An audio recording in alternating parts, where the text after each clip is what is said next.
কওমে লূত আপনারা চিনেন।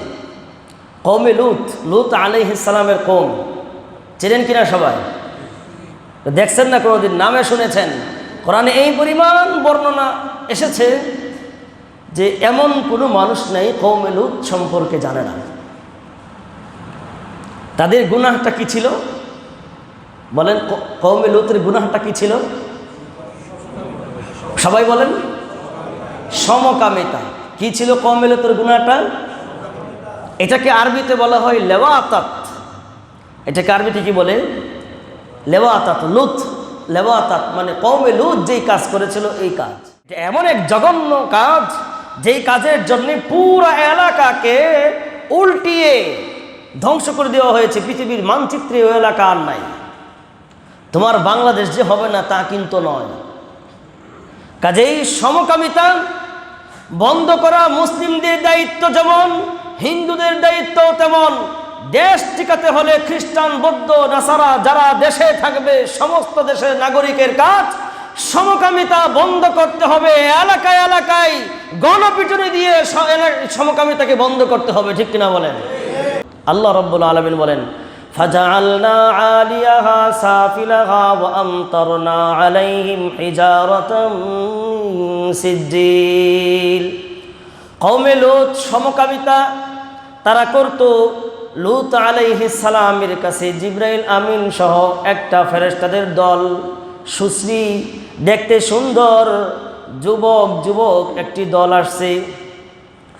লূত আলাইহিস সালামের বিবি কওমে লূতকে খবর দিছে, চলে আসো, সুন্দর কিছু যুবক আমার ঘরে আসছে, তোমাদের ভালো হবে, চলে আসো। সবাই সুন্দর সুশ্রী ফেরেশতা কেন সুন্দর হবে না? নূরের তৈরি ফেরেশতা কত সুন্দর দেখা সবাই অবাক। সবাই তাদেরকে ব্যবহার করতে চায়, পুরুষরা ব্যবহার করতে চায়। আল্লাহ নবী লূত আলাইহিস সালাম বলেন, আলাইসা মিনকুম রাজুলুন রাশীদ।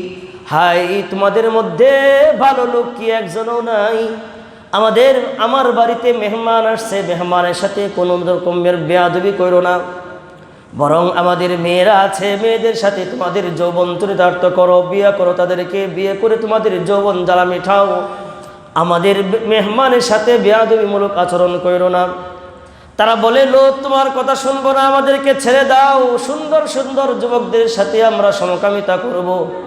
আল্লাহর নবীকে জিবরাইল আমিন ভিতর থেকে জানায়া দিলেন, আপনি আপনার পরিবার নিয়ে রাতেই সফর করে এলাকা ছেড়ে চলে যান। আপনার পুরো এলাকাটাকে, আপনার রাষ্ট্রটাকে আমরা ধ্বংস করে দেব। ভোর হওয়ার আগে, কবি সুন্দর বলেছেন, ভোর হওয়ার আগেই যখন হযরতে লূত আলাইহিস সালামের এলাকাকে ধ্বংস করবে, হযরতে লূত আলাইহিস সালামকে জানায়া দেওয়া হলো যে আপনার পরিবারের কেউ যেন পিছনের দিকে তাকাইয়া না চায়, কেউ যেন পিছনের দিকে না তাকায়।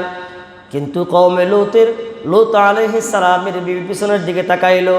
আল্লাহ রাব্বুল আলামিন কওমে লূতকে যে শাস্তি দিলেন, বিবিকেও একই শাস্তির মাধ্যমে আল্লাহ ধ্বংস করে দিলেন।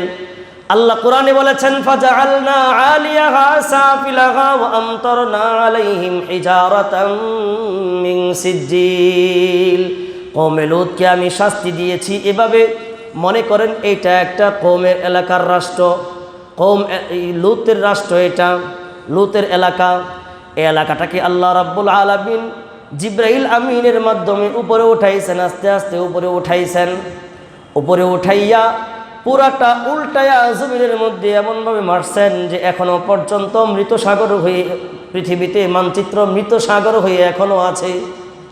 আল্লাহ বলেন, শুধু উল্টায়া দিছি তা না, উপরে উঠানোর সময় আমি তাদেরকে ওয়ামতারনা আলাইহিম হিজারাতাম মিন সিজ্জিল, শক্ত পাথর, তোমার এলাকার মধ্যে বৃষ্টি পড়ে, পানির বৃষ্টি পড়ে, বরফও পড়ে না, মাঝে মধ্যে শিলা পড়ে, কারো মাথা ফাটে, কারো ঘরে চালকানা হয়। কিন্তু পাথর যদি পড়ে কেমন হবে? ওই পাথর বৃষ্টি আল্লাহ রাব্বুল আলামিন তাদের উপরে ফেলাইতেছেন। পাথর বৃষ্টি পড়তেছে, তাদেরকে উঠাইতেছেন আর পাথরের বৃষ্টি ফেলাইতেছেন। পাথরে বৃষ্টিও মারছেন, আবার উল্টায়ও দিয়েছেন। আল্লাহ রাব্বুল আলামিন বলেন, তাদেরকে এইভাবে একমাত্র সমকামিতার গুনাহের কারণে আমি ধ্বংস করে দিয়েছি। ও বাংলাদেশের যুবক ভাই, বর্তমান সরকারে যারা ক্ষমতায় আছেন বা সাংবাদিক ভাইয়েরা যারা আছেন, তারাও যদি এই শাস্তি, যদি সমকামিতার কারণে শাস্তি যদি আসে, তাহলে মসজিদের ইমাম রেহাই পাইবে বিষয়টা এমন না, এলাকার সবচেয়ে বড় আল্লাহর ওলি রেহাই পাবে বিষয়টা এমন না, সাংবাদিক রেহাই পাবেন বিষয়টা এমন নয়। আপনি জীবনে কোনোদিন ধারণাও করেন নাই সমকামিতার রেহাই পেয়ে যাবেন শাস্তি আসলে, বিষয়টা এমন নয়। শাস্তি যখন আসে গণহারে সবার উপরে আসবে, যারা সমকামিতা করেছে করে নাই, নেককার বদকার সবার উপরে সমহারে শাস্তি আসবে। এই শাস্তি থেকে বাঁচবার জন্যে, এত বড় গুনাহ থেকে আমাদেরকে, আমাদের এলাকাকে, আমাদের এরিয়াকে, আমাদের দেশকে রক্ষা আমাদের করতে হবে। 2-5 জন, 5-10 জনের কারণে আমরা সবাই ধ্বংস হতে পারবো না, আল্লাহর আক্রোশের কারণে হতে পারবো না। কাজে স্লোগান তুলতে হবে, এলাকায় এলাকায় সমকামিতা বন্ধ করো, বাংলার এই এরিয়ার ভিতরে কোনো সমকামিতা থাকতে পারবে না। আওয়াজ তুলতে হবে।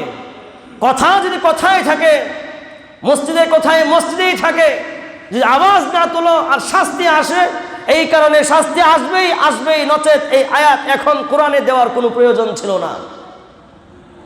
কোরআনে দিয়েছেন কেন? কওমে লূত তো বহু আগে চলে গেছে, ওই এলাকার ওই ঘটনা এখন কেন বর্ণনা? কিয়ামত পর্যন্ত কেন? যে কোনো এলাকায় যদি এরকম হয়ে যায়, এই অপরাধের কারণে আমি ওই এলাকাকে কওমে লূতের মতো ধ্বংস করে দেব। কাজেই সতর্ক হলে ভালো, না হলে নিজেদেরকেই হারাতে হবে নিজেদের মানচিত্র। আল্লাহ আমাদের বুঝবার তৌফিক দান করেন, আমিন।